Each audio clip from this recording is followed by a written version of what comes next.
going, John?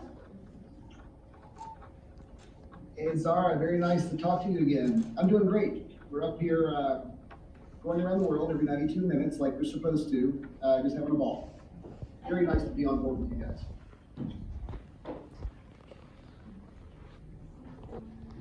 So that's the first thing we like to do, but it's usually the last thing we learn really well. But let me see how I do here. First, I'll do it just by floating up and grabbing the top rail here. That way I don't look silly too early in this phone call, right? So, but things are pretty easy in space.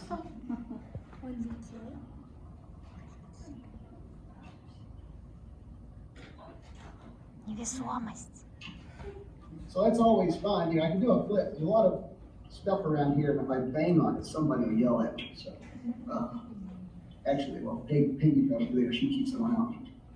So, zero G's fun. It can be challenging when you first come to orbit. You're moving around. It takes very, very little effort to move around. I have a few things to show you that can demonstrate microgravity probably better than I can. If I go like this, then it just makes it worse. So we have to learn to be steady and calm. We're falling around the Earth at 17,500 miles an hour. Gravity holds us here. So everything in this station is traveling 17,500 miles an hour, but it sure doesn't look like it. It doesn't look like a fast ping pong ball to me, does it you?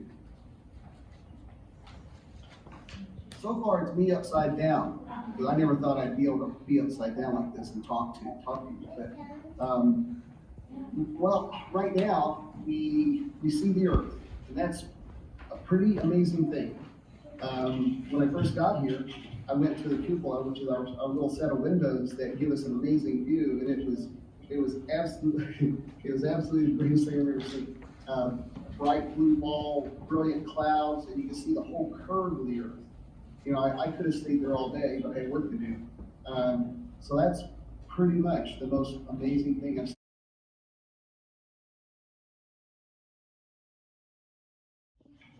I can do that probably better at home than here, actually. I'm not very good at floating around here.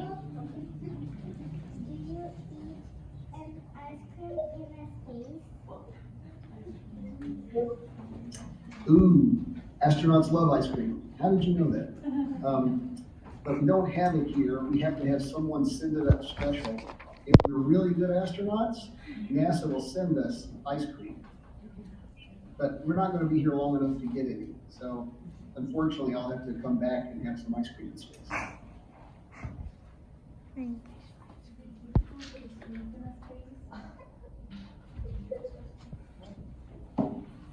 I haven't had any trouble at all, except the first night was a lot of fun. I'll tell you about that.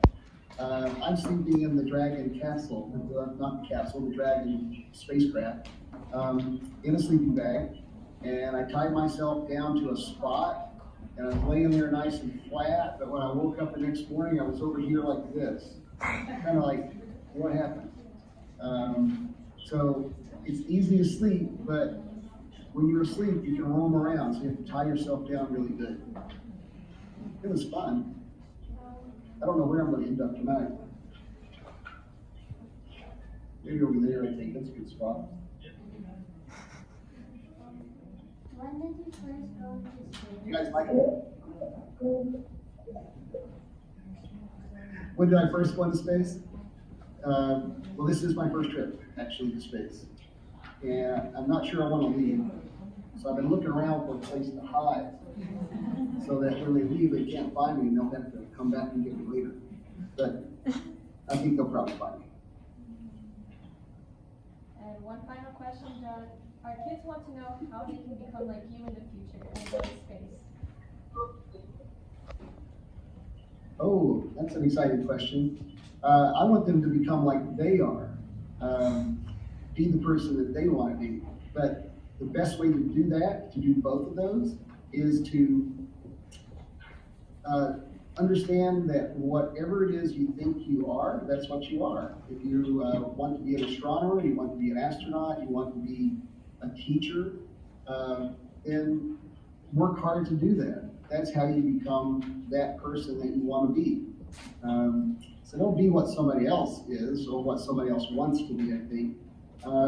Be the person you are. Decide for you what it is that is most important to you, and every day you do something to move you closer to that.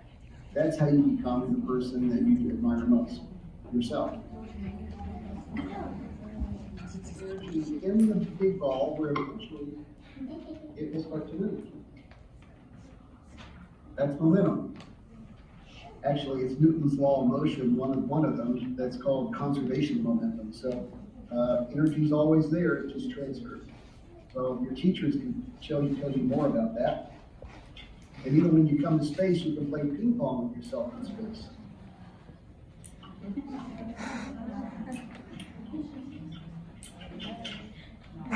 There you go. Ping pong in space.